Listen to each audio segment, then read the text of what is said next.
जय हिंद। प्यारे मित्रों, आज हम लोग कबीर वाणी सुधा के द्वितीय भाग में कुछ महत्वपूर्ण पदों की व्याख्या करेंगे। इससे पहले हम लोगों ने प्रथम भाग देख लिया है। आइए शुरू करते हैं। 12वां पद। तेरा जन एक आध है कोई, हे राम तेरे भक्तों में कोई एक ऐसा भक्त हो, काम क्रोध लोभ मोह विवर्जित हरिपद चिन्ह है सोई, जो काम क्रोध लोभ मोह से परे हो। हरिपद चिन्ह है सोई, वही ब्रह्म तत्व की सच्ची पहचान कर सकता है। अस्तुत निंदा विवर्जित तजहि मानु अभिमाना, जो प्रशंसा और निंदा दोनों से मुक्त हो तथा मान अपमान छोड़ दे। लोहा कंचन सम करि जानहि ते मूर्ति भगवाना, जो लोहा और सोना को समान दृष्टि से देखे वह साक्षात भगवान का ही प्रतिरूप है। रजगुण तम गुण सतगुण कहियै, यह सब तेरी माया। अर्थात सत्वगुण रजोगुण तमोगुण जो कुछ भी कहा जाता है यह सब तुम्हारी माया है। चौथे पद कहो जो जन चीन्ह, तिनहि परम पद पाया।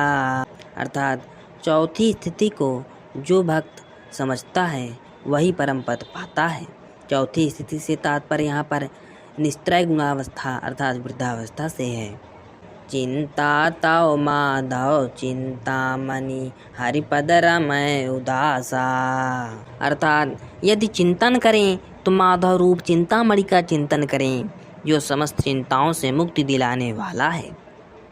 चिंता अरु अभिमान रहते हैं, काहे कबीर सो दासा। क्योंकि जो चिंता और अभिमान से रहित होता है वही सच्चा सेवक होता है, ऐसा कबीरदास जी कहते हैं।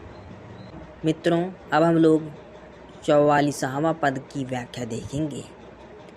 ऐसे लोगन सो का कहिए, जे नर भय भगति तय बाज, तिन तय सदा डरा न रहिए। ऐसे लोगों को क्या कहा जाए? जे नर भय भगति तय बाज, जो लोग भक्ति से पृथक हो गए हैं। तिन तय सदा डरा न रहिए, उनसे सदैव भयभीत रहना चाहिए। हरि जस सुनहि न हरि गुण गावहि, बात नहीं यस मानु गिरावहि। न हरि का यश सुनते हैं न हरि गुण गाते हैं, लेकिन उनके बातों से ऐसा लगता है कि वो आसमान गिरा देंगे। आप न देहि चुरुआ पानी, ते निंदहि जिन गंगा आनी। स्वयं तो चुल्लू भर पानी नहीं देते और निंदा उसकी करते हैं जो गंगा को लाया है। आप गए और नहु खो वहीं, आगी लगाई मंदिर में सो वहीं। ऐसे लोग स्वयं भी नष्ट होते हैं और दूसरों को भी बिगाड़ते हैं। ये इतने मूर्ख होते हैं कि जिस घर में आग लगाते हैं उसी घर में सोते हैं। और अन्य हसत आप ही काने, तिनकौ देखी कबीर ल जाने। ऐसे लोग औरों पर हंसते हैं और स्वतः काने हैं। ऐसे मुर्गों को देखकर कबीर लज्जित होते हैं। मित्रों, अब हम लोग 64वें पद की व्याख्या देखेंगे। हीर बिन भरमि बिगूचे गंदा। हरि के भजन के बिना मानव भ्रम और असमंजस में पड़कर नष्ट हो जाते हैं। जा पाहि जाऊं आप छुट कामन, ते बांधे बहु फंदा। मानव जिसके पास अपने उद्धार के लिए जाता है वह स्वयं अनेकों बाधाओं में बंधनों में बंधा मिलता है। जोगी काहि जोग भल मीठा, और न दूजा भाई। योगी कहते हैं कि हे भाई, योग ही अत्यंत मधुर है और दूजा कुछ नहीं। लुंचित मुंडित मोनि जटाधर, एहि काहि सिद्धि पाई। लुंचित मुंडित मौनी जटाधर ये लोग कहते हैं कि हमें सिद्धि प्राप्त हो गई है। पंडित गुणी सूर कविदाता, यही काहि बढ़महि।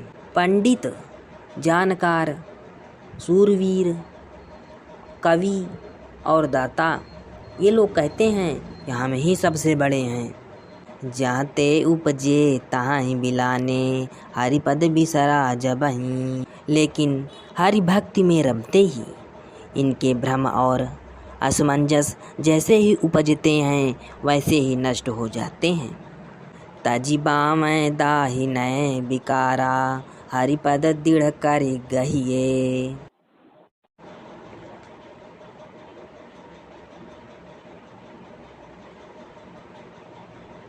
अतः मानव को चाहिए कि वो ज़्यादा इधर उधर न करके भक्ति के सीधे मार्ग को अपनाए। कभी कहाँ कबीर गूंगे गुड़ खाया, पूछे तय क्या कहिए। कबीरदास जी कहते हैं कि हरि की भक्ति करने से जो आनंद मिलता है उसका वर्णन नहीं हो सकता। यह ठीक उसी प्रकार से है कि जैसे गूंगा यदि गुड़ खा ले तो उसका स्वाद पूछने पर भला वह क्या उत्तर देगा। प्यारे मित्रों, अगर आप लोगों को मेरी ये व्याख्या सही लगी हो तो लाइक, सब्सक्राइब और शेयर ज़रूर कीजिएगा। धन्यवाद।